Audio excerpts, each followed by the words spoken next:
കടച്ചക്ക മെഴുക്ക് പുരട്ടി ഉണ്ടാക്കാനാണ് കേട്ടോ. അതിന് വേണ്ടിയിട്ട് ഒരു കടച്ചക്കയുടെ പകുതിയാണ് എടുത്തിരിക്കുന്നത്. അത് നന്നായിട്ട് തൊലിയെല്ലാം കളഞ്ഞ് വെള്ളത്തിലിട്ട് കഴുകി വാരി ആവശ്യത്തിന് ഉപ്പും 1/2 ടീസ്പൂൺ മഞ്ഞൾപ്പൊടിയും ചേർത്ത് 1/2 കപ്പ് വെള്ളവും ചേർത്ത് നല്ല അടിഭാഗം കട്ടിയുള്ള ഒരു ചീനച്ചട്ടിയിൽ അടുപ്പത്ത് വെച്ച് വേവിച്ചെടുക്കുക കേട്ടോ.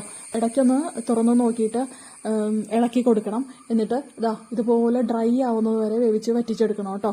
എന്നിട്ട് നമുക്ക് 5-6 ഉണക്കമുളക്, 4-5 ചുവന്നുള്ളി, 2-3 വെളുത്തുള്ളി ഇതെല്ലാം നന്നായിട്ട് ചതച്ചെടുത്തതിന് ശേഷം കറിവേപ്പിലയും കൂടി നന്നായിട്ട് വെളിച്ചെണ്ണയിൽ മൂപ്പിച്ച് വറുത്ത് കോരി ഈ കടച്ചക്ക വേവിച്ച് വെച്ചിരിക്കുന്നതിൽ ചേർത്ത് നമുക്ക് കറി ഉപയോഗിക്കാം. പിന്നെ ഞാൻ ഇവിടെ ഒരു ടീസ്പൂണോളം ഗരം മസാല പൊടിച്ചത് ചേർത്ത് കൊടുക്കുന്നുണ്ട് കേട്ടോ. അപ്പോൾ ഈ ഗരം മസാല ഇങ്ങനെ ചേർത്ത് കൊടുത്തിട്ട് നന്നായിട്ട് ഇളക്കി യോജിപ്പിച്ച് 10 മിനിറ്റിന് ശേഷം നമ്മൾ ഉപയോഗിക്കുകയാണെങ്കിൽ നല്ല ടേസ്റ്റാണ് കേട്ടോ.